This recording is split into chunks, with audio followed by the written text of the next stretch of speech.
আজকে এক্সপেরিমেন্ট 8 করব এবং ওই এক্সপেরিমেন্টটা হলো determination of chloride in water. তার মানে আমাদের ওয়াটারের ভিতর অনেক মিনারেল থাকতে পারে, লাইক সোডিয়াম থাকে, পটাশিয়াম থাকতে পারে, ক্যালসিয়াম, ম্যাগনেসিয়াম, অনেক কন্টেন্ট থাকতে পারে। তো আমাদের পানির ভিতরে কতটুকু ক্লোরাইড আছে সেটা হলো আমরা আজকে ডিটারমাইন করব।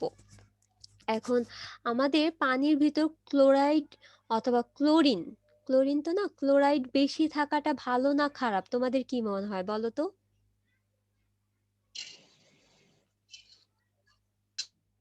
বেশি থাকলে তো খারাপই। হ্যাঁ, কেন এটা কেন খারাপ সেটা বলো।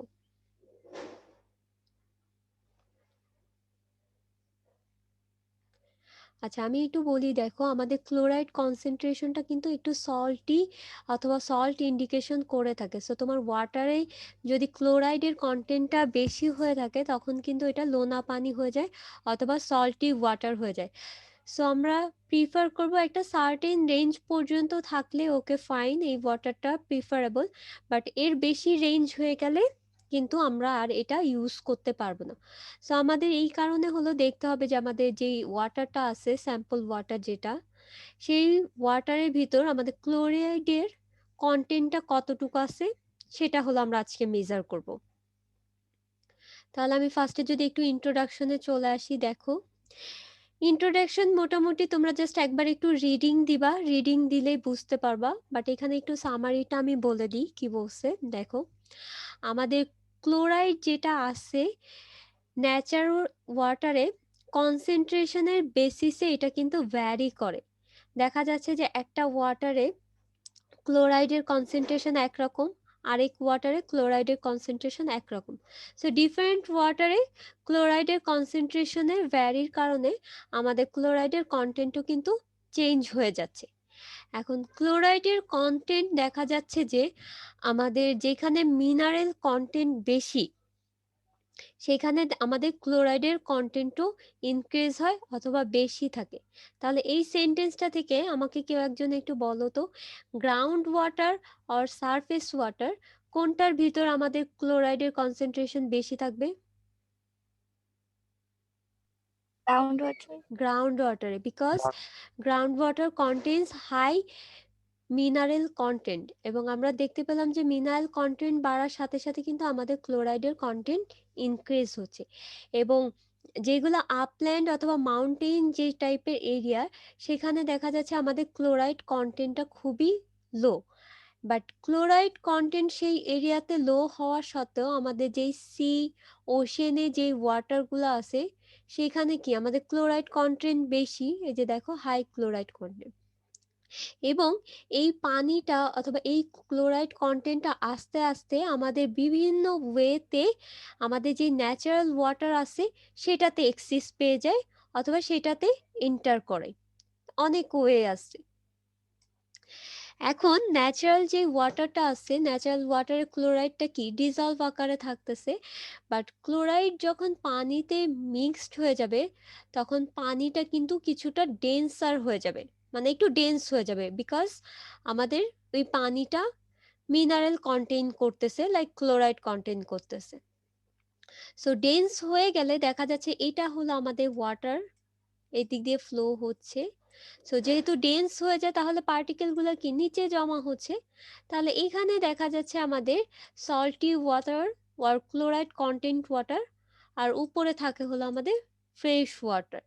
এবং ফ্রেশ ওয়াটারটা আপ স্ট্রিমে অথবা উপর দিক দিয়ে আমাদের ফ্লো হয়, আর সল্টি ওয়াটারটা আমাদের ডাউন স্ট্রিমে অথবা নিচের দিক দিয়ে ফ্লো হচ্ছে। এবং এই যে যে যখন ফ্লো হচ্ছে একটা কিন্তু কনস্ট্যান্ট ইন্টারমিক্সিং হচ্ছে। তার মানে আমাদের পানির সাথে যে সল্টটা মিক্সড হচ্ছে এটা দেখো সল্টি ওয়াটার, আর এটা হলো ফ্রেশ ওয়াটার। এবং এই যে যে ইন্টারমিক্সটা হচ্ছে সেটা কিন্তু একটা কনস্ট্যান্ট রেটে ইন্টারমিক্সড হচ্ছে।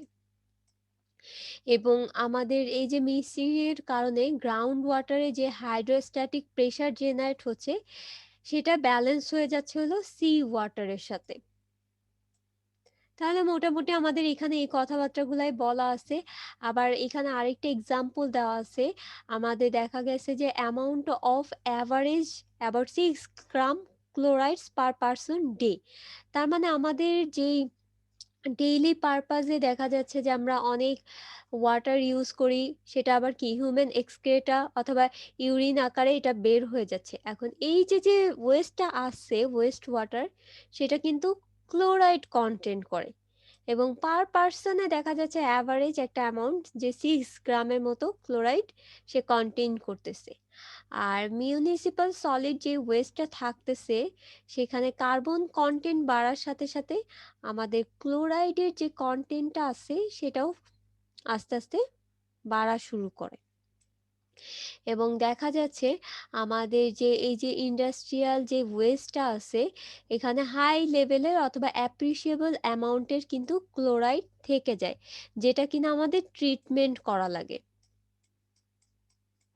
কারণ তুমি যদি ট্রিটমেন্ট না করো দেখা যাচ্ছে একটা হাই অ্যামাউন্টের তোমার ক্লোরাইড থাকতেছে, যেটা কিনা আমাদের আনপ্রিফারেবল। তাহলে মোটামুটি আমরা ইন্ট্রোডাকশনটা বুঝতে পারছি। এখন এনভায়রনমেন্টাল সিগনিফিকেন্সে দেখো, ইন জেনারেল কেসে আমাদের রিজনেবল কনসেন্ট্রেশন ক্লোরাইড যদি থাকে এটা হার্মফুল না, বাট কনসেন্ট্রেশন অ্যাবভ 250 মিলিগ্রাম/লিটার হয়ে গেলে আমাদের এইটার টেস্টটা সল্টি দিচ্ছে এবং আমরা হলো অবজেকশনেবল করতেছি অথবা আমরা এটা মানে আর টেস্ট করতে পারতেছি না, কারণ হলো বেশি একদম সল্টি ওয়াটার তো ড্রিঙ্কিং পারপাজে ইউজ করা যায় না।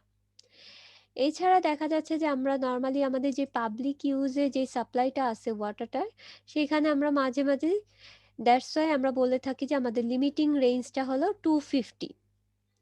সো আমরা লিমিটিং যে রেঞ্জটা থাকতেছে সেইটা হলো 250।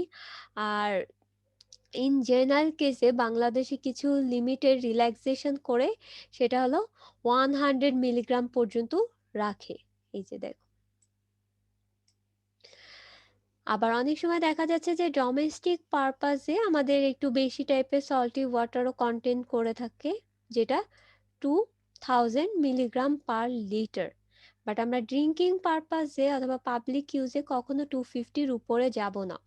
250-র উপরে গেলেই আমাদের একটা সল্টি টেস্ট দিবে। তাহলে আমাদের সল্টি টেস্ট দিচ্ছে কি দিচ্ছে না সেটার জন্য আমাদের অবভিয়াসলি ক্লোরাইড টেস্ট জানতে হবে, অথবা ক্লোরাইড টেস্ট করে আমাদের ক্লোরাইডের কনসেন্ট্রেশনটা জানতে হবে। তাহলে এনভায়রনমেন্টাল সিগনিফিকেন্সটা বুঝতে পারছি। আর আমাদের গাইডলাইন যেটা দেওয়া ছিল বিইসিআর অথবা ইসিআর, এটা কিন্তু অনেক সময় আসে তোমাদের কোশ্চেনে। ইসিআর, আরেকটা বলেছিলাম ইসিএ। ইসিএ টা কি কারো মনে আছে? কেউ একজন বলো তো। Environment Environment Conservation Act. Conservation Act. Environmental conservation act. So আমাদের ইসিআর এর এখানে যেটা বলছে সেটা হলো আমাদের ড্রিঙ্কিং ওয়াটার স্ট্যান্ডার্ডটা থাকবে ক্লোরাইডের হলো 150 থেকে 600 মিলিগ্রাম, এই রেঞ্জের ভিতর থাকবে। আর ফর কোস্টাল রিজিয়ন দেখা যাচ্ছে বাংলাদেশে এই লিমিটটা একটু রিল্যাক্সেশন করে 1000 মিলিগ্রাম পর্যন্ত রাখতেছে। সো এটা একটু ভালো মতো মনে রাখবা, অনেক সময় কোয়েশ্চেন আসে যে ক্লোরাইডের কনসেন্ট্রেশন লিমিটিং রেঞ্জটা কত। এখন চলে আসি আমাদের মেইন যে ওয়ার্কিং প্রিন্সিপালটা আছে সেটাতে চলে আসি, যে আমরা কিভাবে ল্যাবটা কন্ডাক্ট করব।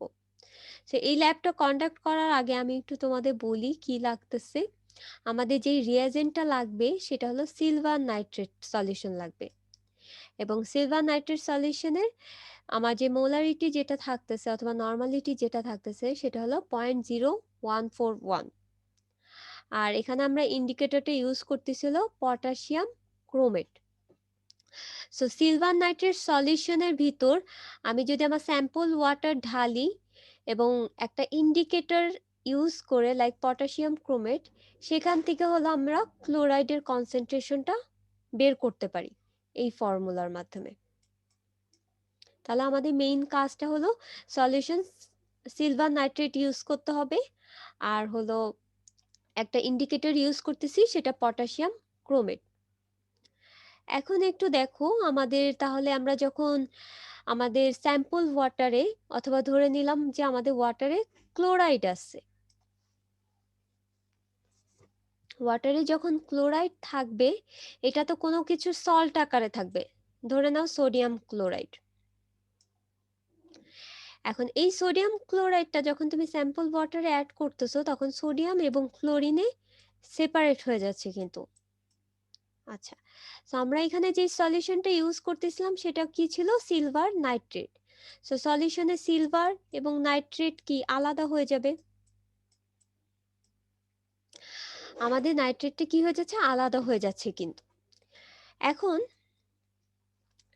যখন একটা সলিউশনে চলে আসবে, সলিউশনে এই ক্লোরাইড আর সিলভার হলো রিয়াকশন করবে, সোডিয়াম আর নাইট্রেটটা হলো রিয়াকশন করবে। সো দেখো সিলভার আর ক্লোরাইড রিয়াকশন করে আমাদের দিচ্ছে হলো সিলভার ক্লোরাইডের একটা ম্যাটেরিয়াল। এখন এই যে সিলভার ক্লোরাইড যে আমাদের প্রডিউস হচ্ছে সেটা হলো একটা হোয়াইট কালারের প্রিসিপিটেশন ফর্ম করবে। তো তুমি তোমার স্যাম্পল ওয়াটারে যখনই সিলভার নাইট্রেট অ্যাড করবা দেখবা যে আস্তে আস্তে এটার কালারটা হোয়াইট হয়ে যাচ্ছে, এবং এখান থেকে তুমি বুঝতে পারবা যে আমাদের সিলভার ক্লোরাইডের একটা প্রিসিপিটেট হচ্ছে সলিড ফরমেশনে অথবা হোয়াইট কালারে। সো যখনই সলিড ফরমেশন হয়ে যাচ্ছে তখনই তুমি কি ইন পয়েন্ট পেয়ে যাবা। তাহলে তোমার এখানে বুলেটের ভিতর আমরা কি অ্যাড করতেছি? Silver nitrate.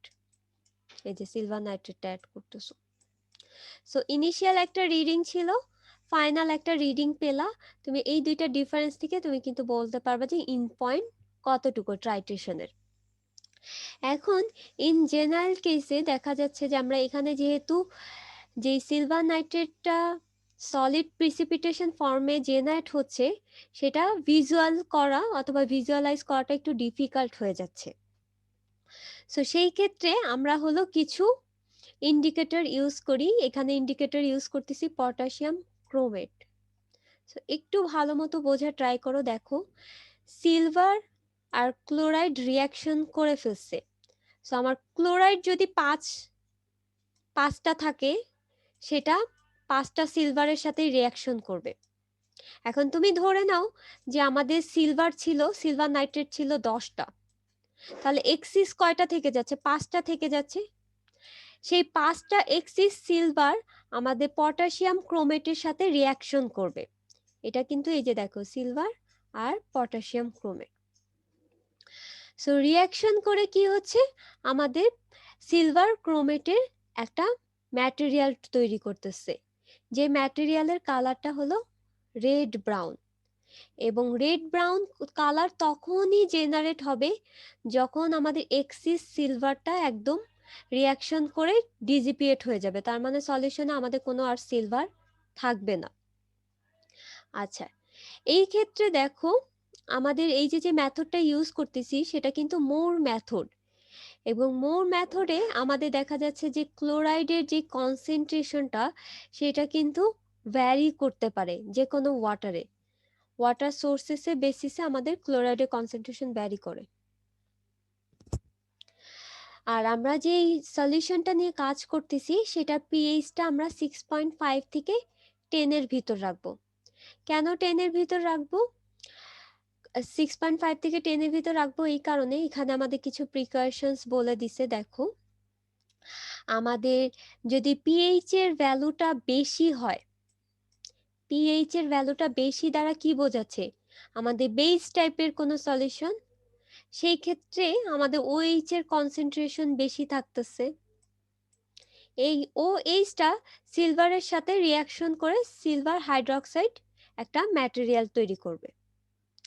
আবার পিএইচটা যদি কম হয় তাহলে আমাদের কি হাইড্রোজেন কনসেন্ট্রেশন বেশি আছে, এবং পিএইচ যখন কম থাকতেছে তখন হলো আমাদের পর এই যে ক্রোমেটটা আছে সে এখানে দেখো ক্রোমিয়ামটা কনভার্ট হয়ে যাচ্ছে এই ম্যাটেরিয়ালে লো পিএইচে। সো দ্যাটস ওয়াই আমাদের পিএইচটা খুব বেশি অ্যাসিডিকও রাখবো না, খুব বেশি বেইজও রাখবো না। বাট আমরা যদি দেখি আমাদের স্যাম্পল ওয়াটারে পিএইচটা যদি বেশি হয়ে যায়, লাইক অ্যাসিডিক হয়ে যায়, তখন কিন্তু এই মেথড আর অ্যাপ্লিকেবল না। তখন আমাদের অন্য কোনো মেথড ইউজ করতে হবে, লাইক গ্র্যাভিটিমেট্রিক মেথড আর ভোলার্ড মেথড। সো এটা জাস্ট তোমাদের একটা ক্রাইটেরিয়া বলে দিলাম যে কি আমাদের ড্রব্যাকস হতে পারে। দ্যাটস ওয়াই আমাদের স্যাম্পল ওয়াটারের আপনি পিএইচটা যে পিএইচ আরেকবার একটু বলবেন শিওর একটু দেখো। মাত্র? হুম আচ্ছা, আমি যেটা বলতেছিলাম আমাদের যে মেথডটা ইউজ করতেছি সেটা হলো মোর মেথড ইউজ করতেছি। সো মোর মেথডের ক্ষেত্রে আমাদের পিএইচটা এমন রাখতে হবে যেটা 6.5 থেকে 10 এই রেঞ্জের ভিতর যাতে থাকে। এখন কেন এই রেঞ্জের ভিতর থাকতে হবে সেটা একটু বলি। আমাদের পিএইচ এর ভ্যালুটা যদি খুব বেশি হয়, লাইক ধরো যে তোমার 13 আছে অথবা 12 আছে, এটা কি টাইপের সলিউশন? বেস টাইপের অথবা অ্যালকালিনিটি বেশি এখানে। এখন বেস টাইপের সলিউশন আমাদের হাইড্রোক্সাইড যে আয়নটা আছে সেটা কি থাকবে? বেশি থাকবে অথবা এটা কনসেন্ট্রেশন বেশি। সো এটা দেখা যাচ্ছে সিলভারের সাথে রিয়াকশন করে সিলভার হাইড্রোক্সাইডের প্রিসিপিটেশন তৈরি করবে। আর পিএইচ যখন লো থাকে, লোয়ার পিএইচ, তখন আমাদের এই যে যে ক্রোমেটটা আছে, এটা ক্রোমেটটা কনভার্ট হয়ে এই ম্যাটেরিয়ালে তৈরি হয়ে যায়। সো আমাদের ক্রোমিয়ামের যোজনী তো আমরা জানি যে ক্রোমিয়ামের যোজনী কত, বলো তো কে একজন? দুই Plus চার 5 ও সরি 5 5 হতে পারে, আর কি আর কোনো আট। কিছু কি হতে পারে? 7 হবে 5 আর 7 7। 7 হতে হবে।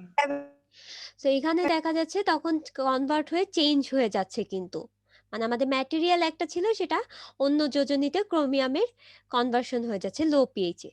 সো এই কারণে আমরা যখন যে রিয়াকশনটা করব সেখানে আমাদের পিএইচটা একটা কন্ট্রোলে রাখতে হবে। তাহলে এখন বুঝতে পারছো সবাই? জি ম্যাম। ওকে, আচ্ছা, তাহলে এটা কিন্তু একটা লিমিটেশনস যে আমাদের মোর মেথডের। এরপরে একটু দেখো এখানে আরো কিছু কথাবার্তা বলছে যে আমাদের end point of the titration can not be detected visually unless an indicator capable of demonstrating the presence of excess silver present. আমি তোমাদের এটা যেটা বললাম, দেখো আমাদের আমাদের সিলভার ছিল, সিলভার নাইট্রেট ছিল 10টা আর সোডিয়াম ক্লোরাইড ছিল 5টা। আমি কিন্তু একটা র্যান্ডম এক্সাম্পল দিচ্ছি। সো আমাদের যখন 5টা ক্লোরাইড প্রিসিপিটেটেড হয়ে সিলভার ক্লোরাইড হয়ে যাচ্ছে, তখনই তো আমাদের ইন্ড পয়েন্ট আমরা যাচ্ছিলাম না তখনই। কিন্তু এই ইন্ড পয়েন্টটা পাওয়া সত্ত্বেও আমাদের কি করতেছি, একটা পটাশিয়াম ক্রোমেট অ্যাড করতেছি এবং আমাদের একটা radish colour, red brown colour produce হওয়ার জন্য ওয়েট করতেছি। সো বাকি যে রিয়াকশনটা হচ্ছে সেটা হলো এক্সিস 5 সিলভার আমাদের এই ক্রোমেটের সাথে রিয়াকশন করতেছে। সো অলরেডি রিয়াকশন হয়ে গেছে, বাট আমাদের রেডিশ ব্রাউন কালার প্রডিউস হওয়ার জন্য আমরা ওয়েট করতেছি, বিকজ আমাদের যে ইনিশিয়ালি যখন সিলভার ক্লোরাইডের যে আমাদের প্রিসিপিটেশনটা হচ্ছিল সেটা কিন্তু আমরা ওভাবে ভিজুয়ালাইজেশন করতে পারতাম না। এই যে দেখো এক্সিস আমাদের সিলভার ক্রোমেটের সাথে রিয়াকশন করে সিলভার ক্রোমেট করতেছে, এবং এক্সিস যেই সিলভারটা আছে সেটা হলো আমাদের ভিজুয়ালাইজেশনে আসে। যেহেতু তোমার একটা রেডিশ ব্রাউন কালার পাচ্ছ, এই যে প্রিসিপিটেটেড রেডিশ ব্রাউন, সেটা আমরা খালি চোখেই দেখতে পারবো। এবং যখন আমরা খালি চোখে এই কালারটা দেখতে পাবো তখন বলবো যে হ্যাঁ আমাদের ট্রাইটেশন কমপ্লিট হয়ে গেছে। সো তুমি ইনিশিয়াল একটা রিডিং পেলা, ফাইনাল একটা রিডিং পেলা, এই দুইটা ডিফারেন্স থেকে তুমি বুঝতে পারবা যে কতটুকু সিলভার নাইট্রেট প্রয়োজন ছিল। আচ্ছা, এখানে একটু দেখো, তোমার ক্লোরাইড প্রিসিপিটেশন হতে ধরে নাও যে এতটুকু তোমার সিলভার নাইট্রেট প্রয়োজন ছিল, বাট এই যে যে বাকি যে সিলভার নাইট্রেট এখানে যতটুকু ছিল সেটা প্রিসিপিটেট কি করলো, আমাদের ক্রোমেটের সাথে রিয়াকশন করলো। তাহলে এখানে সার্টেন একটা পোর্শন কি তোমার বাদ দিতে হবে, কিন্তু এক্সিস যে পোর্শনটা থাকতেছে সেটাকে বলা হলো ইরোর অথবা হলো ব্ল্যাঙ্ক ভ্যালু, এবং এটার রেঞ্জটা দেখা যাচ্ছে হলো 0.2 থেকে 0.4 ml অফ টাইট্রেন। যেহেতু আমরা সিলভার নাইট্রেট নিয়েছি, সো ধরে নাও যে আমার এখান থেকে এতটুকু আসতে লাগছে হলো 2 ml এর সিলভার নাইট্রেট, বাট আমার অলরেডি রিয়াকশন কিন্তু আগেই হয়ে গেছে, এইটুকু লাগছে এক্সিস কমপ্লিট করে, দেন ফাইনাল আমরা 2 ml পাচ্ছি। সো এই যে যে ভ্যালুটা, এটা কিন্তু অ্যাকুরেট ভ্যালু না, এই ভ্যালু থেকে কোনো একটা ভ্যালু আমাদের সাবস্ট্রাক্ট করতে হবে অথবা বাদ দিতে হবে, এই যে একটা ইন্ডিকেটর ইরর বাদ দিতে হবে। এবং এই ইন্ডিকেটর ইররের রেঞ্জটা হলো দেখো 0.2 থেকে 0.4 ml, আমরা আমাদের ল্যাবে হলো 0.2 ml ধরবো। তাহলে এইটুকু তো বুঝতে পারছি আমরা, তাই না? আমাদের যে প্রিন্সিপালটা, ওয়ার্কিং প্রিন্সিপাল, কিভাবে যে রিয়াকশন হচ্ছে, এটা কি বুঝতে পারছো সবাই? এটা কিন্তু অনেক সময় কোয়েশ্চেন করা হয় যে ইন্ডিকেটর ইরর কি।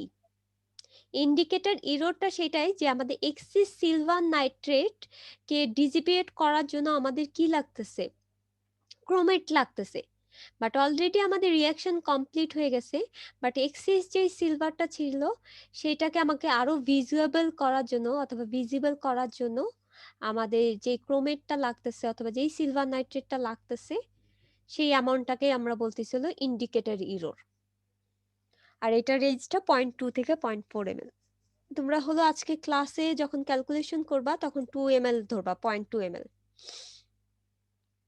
আচ্ছা, আর এই টেস্ট করার সময় আমরা কিছু প্রিকশনস মেনটেন করব। লাইক হলো আমাদের স্যাম্পল যেই ওয়াটারটা হয় 50 ml অথবা 100 ml নিব, এবং 100 ml এ একটা ইন পয়েন্টটা যেটা আমাদের কনস্ট্যান্ট ইন পয়েন্ট প্রয়োজন। আর পিএইচ এর কথা তো আমি বললামই। আর অনেক সময় দেখা যাচ্ছে যে আমাদের ইন্ডিকেটরটা তো মাস্ট ইউজ করতেই হবে, আদারওয়াইজ আমরা এই যে যে ক্রোমেটটা আছে সেই ক্রোমেটটা কনভার্ট করতে পারবো না সিলভার ক্রোমেটে। সো এখানে দেখা যাচ্ছে যে এই যে সিলভার ক্রোমেট হতে অনেক সময় দেখা যাচ্ছে অ্যানাফ ফর্মেশন নাও হতে পারে। সিলভার ক্রোমেটটা যদি অ্যানাফ ফর্মেশন না হয় তাহলে কিন্তু তুমি রেডিশ ব্রাউন কালারটা ভিজিবল তোমার হবে না। সেই কারণে অ্যানাফ অ্যামাউন্টে আমাদের ইন্ডিকেটর ইউজ করতে হবে, এই যে ডেফিনিট অ্যামাউন্টে, আদারওয়াইজ রেডিশ কালার হবে না। আর তুমি রেডিশ কালার না পাওয়া পর্যন্ত তো তুমি আর কতটুকু সিলভার নাইট্রেট পাচ্ছ অথবা লাগতেছে সেটা তুমি বুঝবা না। আর এই অনেক সিলভার নাইট্রেট সলিউশনটা অনেক সময় দেখা যাচ্ছে যে আমাদের স্কিন অথবা ফ্যাব্রিকে স্টেইন করতে পারে অথবা কেমিক্যাল বার্ন হতে পারে। সো কোথাও পড়লে স্পিল হলে সাথে সাথে রিন্স করে নিতে হবে আমাদের। এই ছিল মোটামুটি আমাদের প্রিকশনস অথবা ওয়ার্কিং প্রিন্সিপাল। এখন আমরা অ্যাপারেটাস তো বুঝলামই, আমাদের একটা বুরেট লাগবে, পিপেট লাগবে, বিকার লাগবে। আর রিয়েজেন্ট আমরা এখানে ইউজ করতেছি ইন্ডিকেটর হিসেবে অ্যাজ এ পটাশিয়াম ক্রোমেট, আর অ্যাজ এ সলভেন্ট আমরা সিলভার নাইট্রেট ইউজ করতেছি। এরপরে দেখো আমি তোমাদের প্রসিজারটা একটু বলে দিই। আমাদের স্যাম্পল নিচ্ছি 50 ml এর, যে স্যাম্পলের ভিতর হলো আমাদের 5 ড্রপসের মতো অথবা 1 ml এর মতো পটাশিয়াম ক্রোমেট ইন্ডিকেটর দিচ্ছি। এরপরে আমরা বুরেটের ভিতর হলো আমাদের স্ট্যান্ডার্ড যে সলভেন্ট আসছে সলিউশন সিলভার নাইট্রেট প্লেস করব। প্লেস করার পরে আমাদের হলো টাইট্রেশনটা স্টার্ট করব। ফার্স্টের দিকে আমাদের যে কালারটা হবে, রেডিশ কালারটা হবে, তুমি সেটা কিন্তু দেখতে পাবা। বাট দেখতে পাওয়ার পরেই তুমি যখন আবার শেক করবা, শেক করার সাথে সাথে দেখবা যে ওই কালারটা চলে গেছে। সো কালারটা কিন্তু তখন পার্মানেন্ট হচ্ছে না। সো তোমার আরো বেশি সিলভার নাইট্রেট প্রয়োজন হবে রেডিশ কালারটা ভিজিবল হওয়ার জন্য। তাহলে আমাদের কতটুকু সিলভার নাইট্রেট প্রয়োজন সেটা তুমি বের করে নিলা। আর অনেক সময় দেখা যাচ্ছে যে আমাদের 7 to 8 ml of silver nitrate যদি কোনো একটা সলিউশনের প্রয়োজন হয় তাহলে সেই ক্ষেত্রে আমাদের স্যাম্পলটাকে ডাইলিউশন করে নিতে হবে। এই যে 50 ml এর যে স্যাম্পল আছে সেটা দিয়ে আমরা ডিস্টিলড ওয়াটারের সাথে ডাইলিউশন করে নিব। তো আমরা কেন ডাইলিউশন করব এটা তো তোমরা মোটামুটি জানো। ডাইলিউশনটা এই কারণে করে নিচ্ছি কারণ দেখো আমাদের সিলভার নাইট্রেট তুমি অ্যাড করতেছো, বাট সিলভার নাইট্রেট তুমি অ্যাড করলা, তোমার স্যাম্পল ওয়াটারে যদি ক্লোরাইড নাই থাকে, এই স্যাম্পল ওয়াটারে যদি ক্লোরাইডটা নাই থাকে তাহলে তো তোমার তো রিয়াকশনই হবে না। সো সেই কারণে আমাদের ক্লোরিনের কনসেন্ট্রেশনটা বাড়ানোর জন্য অথবা চেঞ্জ করার জন্য আমাদের স্যাম্পল ওয়াটারটাকে ডাইলিউশন করে নিতে হবে ডিস্টিলড ওয়াটার দিয়ে। সো এটা কিন্তু তোমাদের একটা জাস্ট আইডিয়া দিয়ে দিল যে খুব বেশি যদি আমার সিলভার নাইট্রেট লাগে then we have to diluted our sample water with distilled water. তাহলে এটা তো বুঝতে পারছি। এখন আমি চলে আসি ক্যালকুলেশনে। ক্যালকুলেশন কিছুই না, ইনিশিয়াল বুরেটের একটা রিডিং পাবা, ফাইনাল বুরেটের একটা রিডিং পাবা। এই দুইটা ডিফারেন্স থেকে তুমি পেয়ে যাচ্ছ হলো কতটুকু আমাদের সিলভার নাইট্রেট লাগতেছে। এখন এই যে অ্যামাউন্টটা পেলা সেটা থেকে তোমার ইরোর অথবা ব্ল্যাঙ্কের যে ইরোরটা ছিল, ইন্ডিকেটর ইরোর, সেটা বাদ দিতে হবে। এবং এটার ভ্যালুটা আমি কত ধরতে বলছিলাম এখানে, কে একজন বলো তো? 0.2 0.2। আর এই দুইটার ডিফারেন্স তুমি যখন করবা, করার পর একটা মাল্টিপ্লাইং ফ্যাক্টর দ্বারা মাল্টিপ্লাই করা লাগে। আর মাল্টিপ্লাইং ফ্যাক্টরের ফর্মুলা তো জানো, normality of silver nitrate equivalent weight of chloride 1000 আর কত ml এর স্যাম্পল নিছো। আচ্ছা, এখানে ইকুইভ্যালেন্ট ওয়েট অফ ক্লোরাইড কত হবে, কি একজন বলো?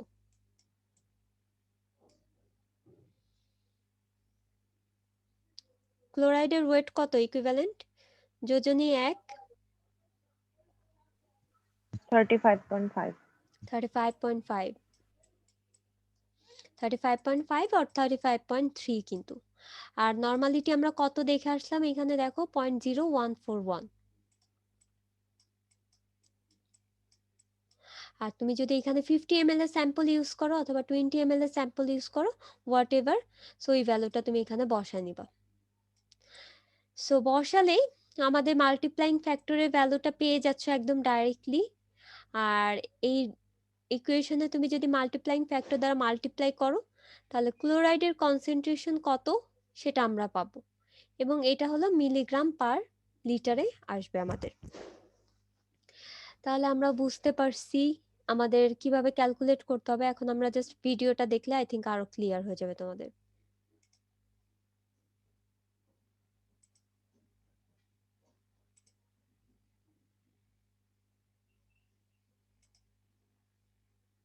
আচ্ছা, তোমরা একটু ওয়েট করো, আমি ভিডিওটা ওপেন করে নিচ্ছি।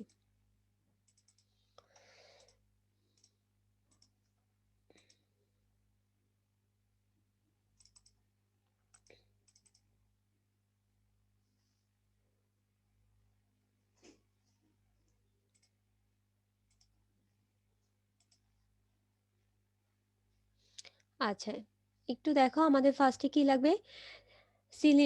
মেজারিং যে সিলিন্ডারটা আছে সেটাকে আমরা স্যাম্পল ওয়াটার দিয়ে ক্লিন করে নিচ্ছি, কিন্তু আমরা এখানে 50 ml এর মতো স্যাম্পল নিচ্ছি। এই যে দেখো মেজারিং সিলিন্ডারে তোমাদের তো দাগ কাটাই থাকে, আগের এক্সপেরিমেন্ট গুলাতেও দেখছো। এই 50 ml এর স্যাম্পলটা হলো আমাদের কনিক্যাল ফ্লাক্সে আমরা প্লেস করব। ফার্স্টে কিন্তু স্যাম্পল ওয়াটার দিয়ে আমরা কিন্তু ওয়াশ করে নিয়েছিলাম।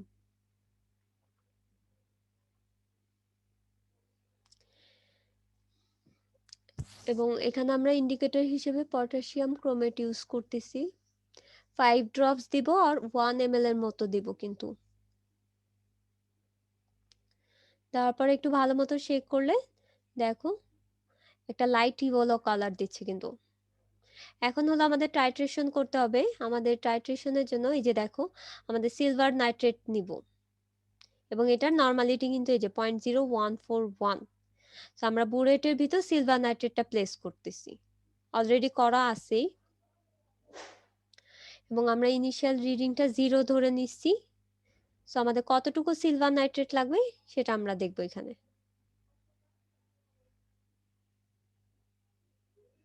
এই যে আস্তে আস্তে হলো আমাদের টাইট্রেশনটা শুরু হবে। এবং তুমি যখন ভালো মতো অবজার্ভ করবা, যখন আমাদের এটা কিন্তু হালকা ইয়েলো কালার ছিল, এবং সিলভার নাইট্রেট আসার সাথে সাথে এটা কিন্তু রেডিশ ব্রাউন কালার দিবে অথবা রেডিশ কালার দিবে। বাট ইনিশিয়ালি আমরা এটা দেখবো যে রেডিশ কালারটা পাচ্ছে, রেডিশ কালারটা আসবে, বাট যখন এটাকে আমি আবার শেক করব সেটা কিন্তু ডিজিপিয়েট হয়ে যাবে। সো ওইটা কিন্তু আমার অ্যাকচুয়াল রিডিং না, আমাদের অ্যাকচুয়াল যে একদম পার্মানেন্ট রেডিশ কালারটা দিবে সেটাই হলো মেইনলি আমাদের বুলেটের রিডিং হবে। দ্যাটস ওয়াই আমরা ইন্ডিকেটর ইরোরটা কিন্তু অমিট করেছিলাম অথবা সাবস্ট্রাক্ট করেছিলাম। এই যে দেখো খুব ভালো মতো। আর নিচে একটা হোয়াইট পেপার দিলাম যাতে আমার কালারটা আরো ভিজুয়ালাইজ হয়। এই যে আস্তে আস্তে কিন্তু রেডিশ কালার হচ্ছে এখানে। এই যে ভালো মতো আমি আরো একটু জুম করে দেখছি। এই যে দেখো সরি, এই কালারটা একদম পার্মানেন্টলি তোমার থাকবে, বাট যখন আমি চেক করতেছি সেটা কিন্তু আবার ডিজিপিয়েট হয়ে যাচ্ছে। এই যে কালারটা একটু আস্তে আস্তে শো করতেছে, আমাদের রেডিশ কালারটা। বাট অলরেডি কিন্তু আমাদের সিলভার ক্লোরাইড তৈরি হয়ে গেছে। এখন হলো আমাদের পটাশিয়াম ক্রোমেটটা তৈরি করা লাগবে। দেখো রিডিংটা, আমরা ফাইনাল রিডিংটা নিয়ে নেবো। এই যে এরকম, এটাও কিন্তু একদম পার্মানেন্ট হয়নি, এটা দেখবা যে একটু হালকা কালার হয়েছে, বাট ইন জেনারেলি আমাদের যে কালারটা সেটা আরো ডিপ এবং ডার্ক কালার হয়, যে রেডিশ ব্রাউন কালারটা। তো তুমি ইনিশিয়াল একটা রিডিং এ আমরা 0 ধরে নিয়েছিলাম, ফাইনাল একটা রিডিং আমরা পেলাম যেখানে আমাদের রেডিশ ব্রাউন কালারটা তৈরি হচ্ছে। তো সেখান থেকে কিন্তু আমি বলতে পারি যে আমাদের মোলারিটি কতটুকু প্রয়োজন পড়েছিল। আচ্ছা, এখানে তোমাদের আরেকটা ভিডিও হয়তো দেখালে বুঝতে পারবা, একটু ওয়েট করো।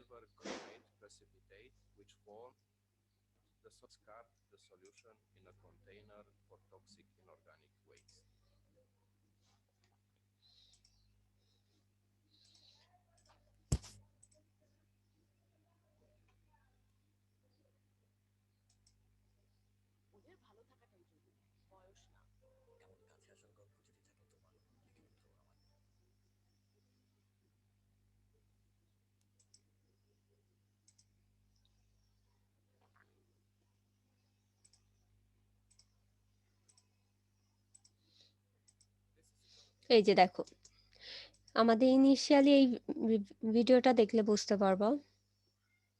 আমি একটু টেনে দিই, আমাদের টাইট্রেশন করা কমপ্লিট হয়ে গেছে। ফার্স্টে ইয়েলো কালার ছিল, আমরা যখন বুলেট রিডিং দিয়ে টাইট্রেশন করতেছি এই যে রেড কালার প্রডিউস হয়েছে, বাট যখনই আমি শেক করতেছি এটা কিন্তু ডিজিপেট হয়ে যাচ্ছে, এবং লাস্টে আস্তে আস্তে আরো সিলভার নাইট্রেট দিয়ে আমাদের এরকম একদম রেডিশ একটা কালার দিবে। এই যে এই কালারটার জন্য আমরা ওয়েট করব যে কতটুকু আমার সিলভার নাইট্রেট প্রয়োজন হচ্ছে। সো ইনিশিয়াল একটা রিডিং ছিল, ফাইনাল একটা তুমি রিডিং পাবা। এই দুইটা ডিফারেন্স থেকে তুমি আমাদের কতটুকু বুলেট রিডিং প্রয়োজন পড়তেছে অথবা লাগতেছে সেটা কিন্তু তুমি ক্যালকুলেট করে নিতে পারো। আর এই ক্যালকুলেশনে তুমি যদি বসাও তাহলে কিন্তু তোমার অ্যান্সারটা পেয়ে যাচ্ছ। আচ্ছা, এখানে একটু আমি অ্যাসাইনমেন্টের কথাগুলো একটু বলি। এই যে কেন ডাইলিউশন করা লাগবে সেটা তো অলরেডি আমি তোমাদেরকে বলছি। এটারটা একটু দেখো যে why an indicator blank or error is subtracted from the amount of silver nitrate used in titration। এখানে আমি একটু লিখে রাখছি, এটা একটু দেখো। আচ্ছা, একটু ওয়েট করো। আচ্ছা, এখানে যেটা লেখা আছে সেটা একটু দেখো, আমি একটু জুম করে দিই।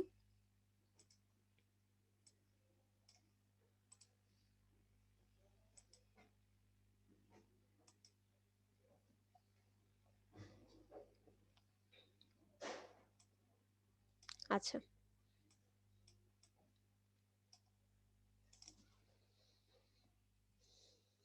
আচ্ছা, ইন জেনারেলি আমরা কি করতেছিলাম, সিলভার নাইট্রেট দিয়ে টাইট্রেশন করতেছিলাম। সো এখানে দেখো ফার্স্টে কি হচ্ছে, সিলভার আর ক্লোরাইড হলো রিয়াকশন করে সিলভার ক্লোরাইডের একটা হোয়াইট প্রিসিপিটেশন ফর্ম করতেছে, এবং এই যে যে ইন পয়েন্টটা, এই ইন পয়েন্টটা আমরা ডিটেক্ট করতে পারি না visually unless an indicator capable of demonstrating the presence of excess silver is present.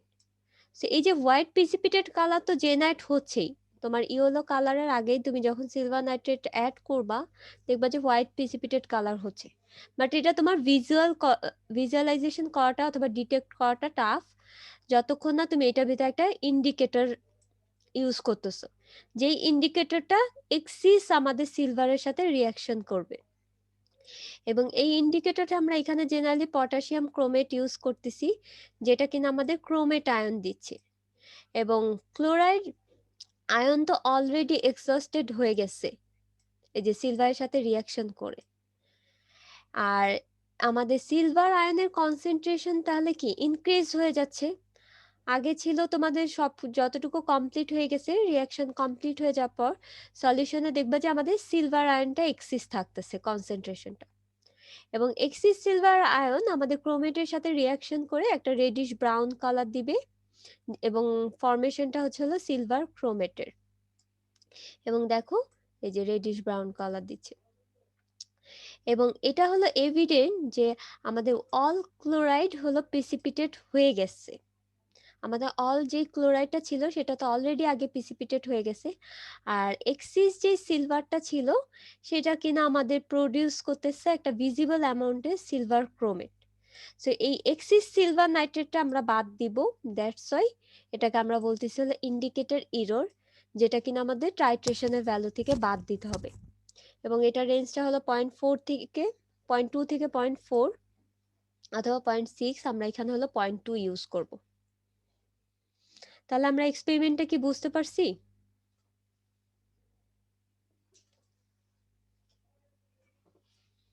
সবাই একটু বলো তো। জি ম্যাম। আচ্ছা তাহলে আমি অফ করে দিচ্ছি। মানে মিস বলো। ফার্স্টে আমাদের এক্সেসটা রয়ে যায়, সেই কারণে হচ্ছে আমাদের এক্সট্রা একটা ভ্যালু আছে, সেজন্য হচ্ছে আমরা এরোটা হ্যাঁ সাবট্রাক্ট করি, তাই তো? এক্স্যাক্টলি, তোমার নর্মালি আমার মেইন টার্গেট কি, সিলভার ক্লোরাইডটা যখনই হোয়াইট প্রিসিপিটেশন হচ্ছে তখনই তো আমার রিয়াকশন কমপ্লিট।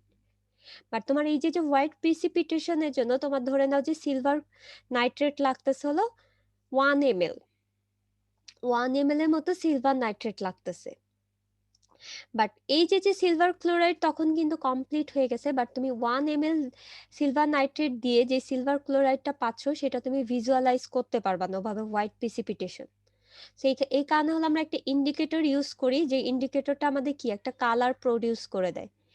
এবং কালার প্রডিউস করার জন্য কি আমাদের একটা ম্যাটেরিয়াল তৈরি হতে হবে। এখানে যে ম্যাটেরিয়ালটা তৈরি হচ্ছে সেটা হলো সিলভার ক্রোমেট। তাহলে 1 ml তো অলরেডি কমপ্লিট হয়ে গেছে, আর সিলভার ক্রোমেট প্রডিউস হতে আরো কতটুকু সিলভার নাইট্রেট লাগতেছে সেটা আমরা দেখব। তাহলে ধরে নাও যে আরো 0.5 ml এর মতো লাগতেছে, ইন জেনারেল কেসে 0.5 ml এর মতো আমি ধরতেছি যে লাগতেছে। তাহলে এই যে তুমি এক্সেস যে 0.5 ml তুমি যে অ্যাড করলা, এটা কি তোমার বাদ দিতে হবে না? এটা বাদ দিচ্ছি হলো আমরা ইন্ডিকেটর ইররের মাধ্যমে, এখানে মিস ধরে নিচ্ছি যে 0.2।